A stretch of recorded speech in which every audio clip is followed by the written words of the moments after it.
Welcome. I'm Stanislav Gubančok. I'm from Slovakia, from the University of St. Cyril and Methodius. Formerly, I'm a historian. Now I'm something between historian, ethnologist, religionist, and linguist. Previous topics were mostly about some contemporary topics and themes, and I will take you back in the time to the medieval Lithuania and Baltic area. I will talk about medieval sources, how to understand them, how to misunderstand them, what we can expect from those sources, and what they can say to us, not only about those people we are speaking about, but also about those who wrote them, who they are, who they were. And I'm not master of presentations. It will be really brief and quick. I rather speak. I'm a better speaker. Okay, the problematic of the written sources. So we have to realize that written sources of the medieval period are the main stage of the Christianity, of the Christian authors, not only, we will see later. And they are writing about people from their point of view. So it's opposition of worldview, and many times it's the second-hand, third-hand, fourth-hand informations because they heard it, they have it from someone else, they haven't been at that place personally, so there are many mistakes always, and there is a very big issue if we can trust them and what we can conclude from their sources. The medieval world in Baltic, like from another end, medieval Lithuania is the still pagan country, as we know, is the last pagan country in the Europe. They accept officially Christianity only in the 1386-87, and it's very unique from the whole perspective, because if you imagine the Europe in that time, all the other countries, all the other nations, tribes are already Christianized. They are Christians for many centuries. For example, in Slovakia, we have already 500 years Christianity. Yes, so it's very big gap. It's still a very different situation. But on the other hand, Lithuanians or Baltic tribes, as we can say, they are not using the script. That's the main problem of that whole thing. They are not writing about themselves. So if you are not writing about yourself, you have only the someone who can be your enemy, or it can be a researcher, but in that time, not so much. But from some point of view, we still can consider these medieval writers, they were scholars, they were intelligent people, they were intelligence of their times, no matter if they were enemy of paganism. We can consider them as the first ethnologists of those people, ethnographs. They were writing about the customs, about the history, or about what have been done. Maybe from their point of view it was the negative, but still for us it is only one source, what we can have from the written sources, of course. Then we have archaeological, but I don't want to speak about that. We have the first encounters with the Baltic area. The very first one is the Germania from Cornelius Publius Tacitus, a Roman historian, or like it's between historical and ethnographical work. It's about 98 after death of Christ. He just describes some tribe which is called Aesti. We don't know even if it was Baltic tribe, and it's only one and the last non-Christian source or non-monotheistic source which delivers us something about Balts. Then there is a very important source and the action of the Adalbert of Prague, the bishop who was killed in the Prussian area. This is a very important information because it's written that he entered the grove, which was a sacred, and for Christians it was forbidden. So because of this sin, or it was not allowed to do that, he was killed for these things, and then he became a saint. So this is a very famous story, which brings to his name the saint, because he died like a brave man, encountering the wild Prussians who were still pagan. It's 9th century, but we will follow. We continue with a few more centuries with still pagan country, and as we know, in the 9th century we have already Christianity in many countries of the Central Europe. Another sources which could be, as these are the missionary sources. It's like try to change society from the underground, or let's say from the lowest classes. It never worked, never. That was just brave tries. And then we have travelers and merchants. Mostly these educated and intelligent people were Muslims or Jews. Even we have a lot of sources about Slavic tribes from Muslims and Jews. And one of the authors is the Al-Idrisi from 12th century, and he's describing only with a few sentences the Baltic tribes because he traveled a lot. He is describing them as the worshipper of the fire. This is one of the features which is appearing in the later sources many times, that writers are writing that Lithuanians or Yotvingians or other tribes, Korshi, are described like worshippers of the fire. And as we will see later during the process of Christianization, there will be many sources which are telling us something, at least something about that mysterious paganism, or let's say pre-Christian tradition. I said paganism, and many contemporary pagan or neo-pagans are trying to avoid this term, because this term, even in medieval sources, it is just interpretation. We are calling it interpretatio Christiana in historiography. It's the interpretation of Christian point of view, and they are giving sometimes their own names to things. For example, they are changing the names of gods. They are renaming gods with Roman or Greek names because they knew these gods. Christianization of any country in the medieval Europe is the main reason why we have the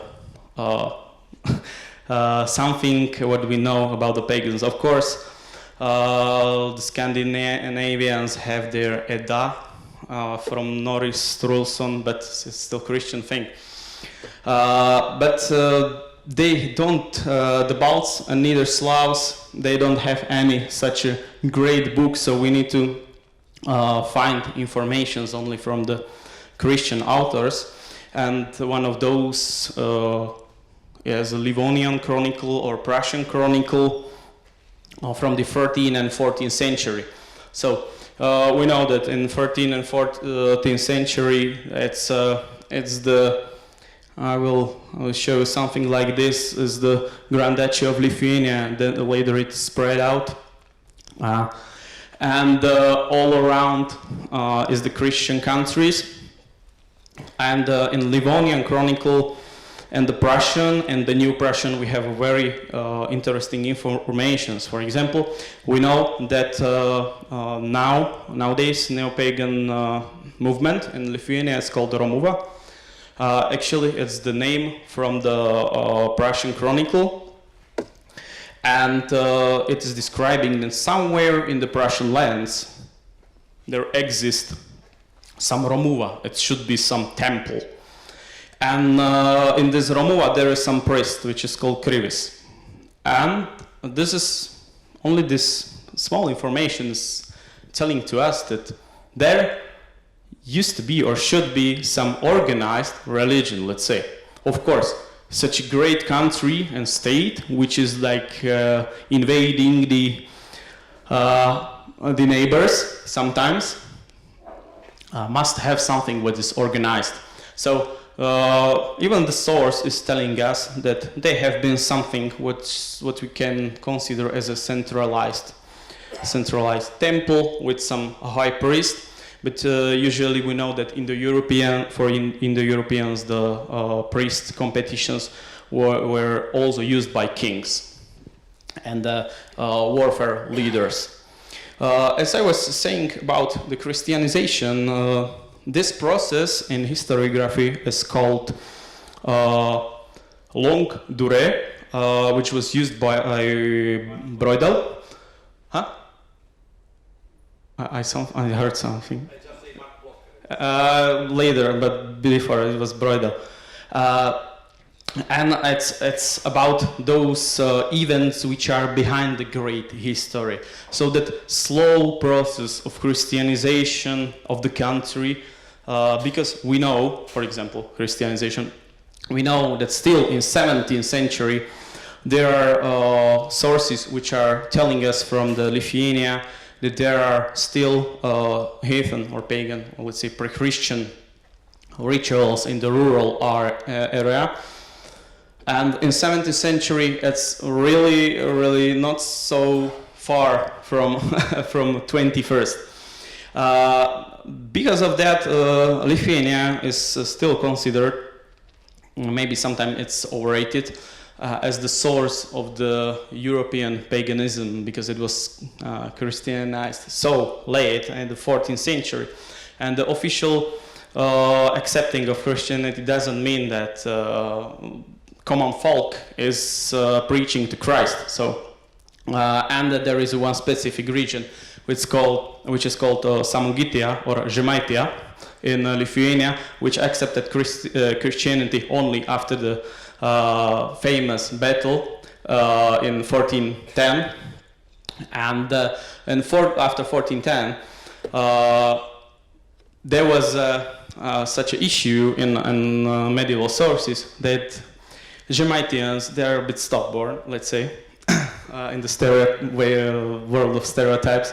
They don't understand that much Latin language, neither Polish. Yeah, as we know that first king is from Poland. Yeah, first king, the Vladislav II, the Agelo, who Christianized the country. And those people didn't understand what they wanted to say them. So the king need to go to that country who spoke Žemaitian and explain them what is it, because they didn't want to accept the Christianity. So from one point of view, we can say that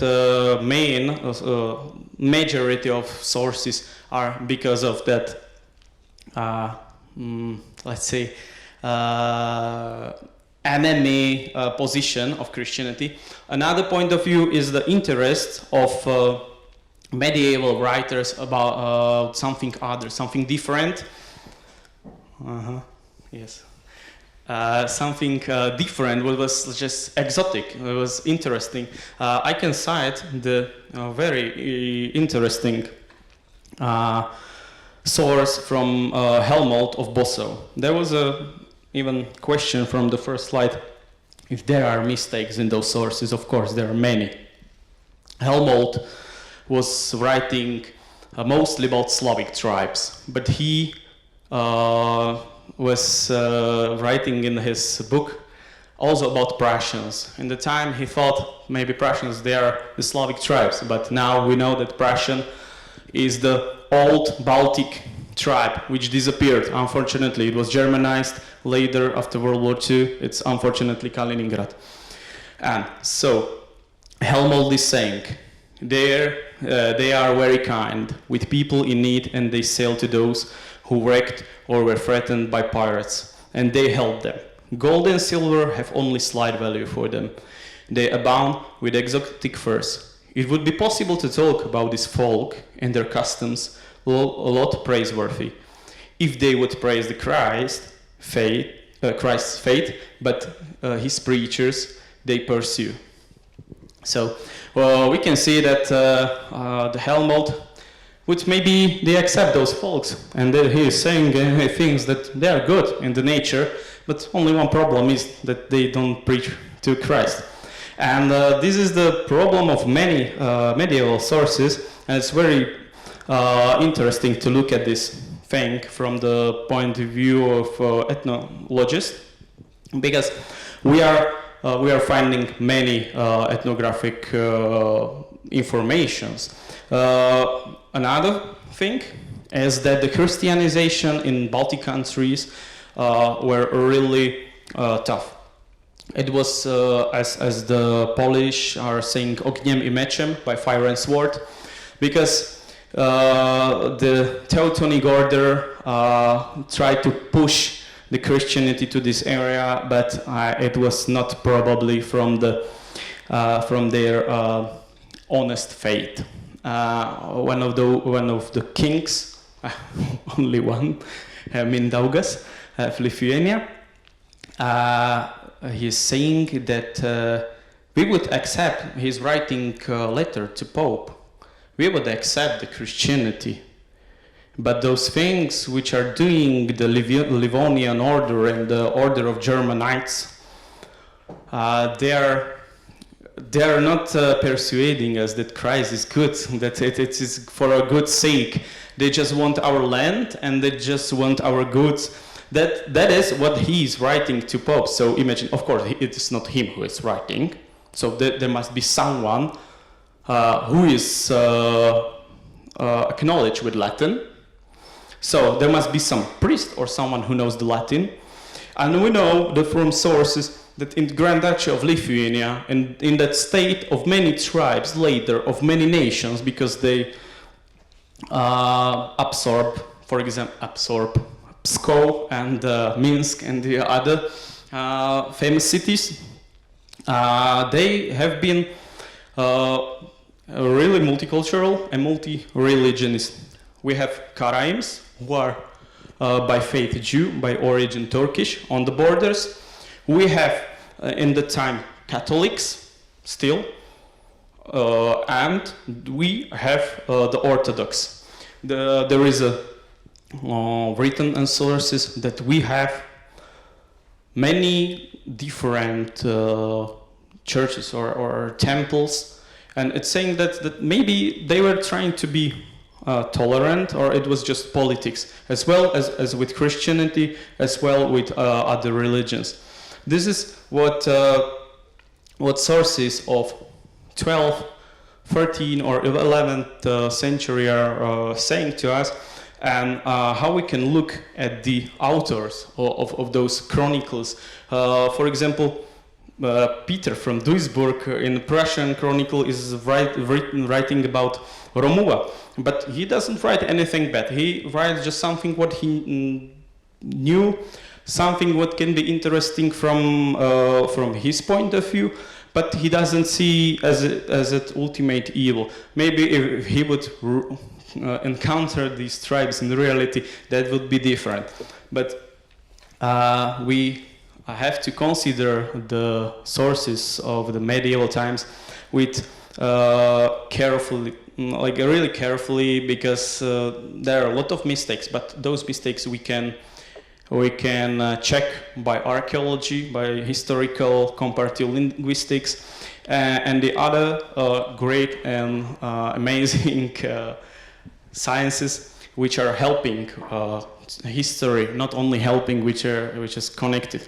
And I would like to mention the great work of my colleague Vasiliauskaite, who wrote diploma thesis about Christianization of Lithuania in written sources. It's in Slovak.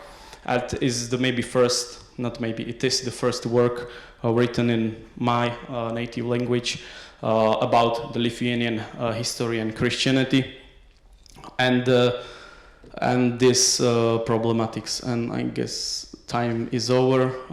Thank you all. Ďakujem.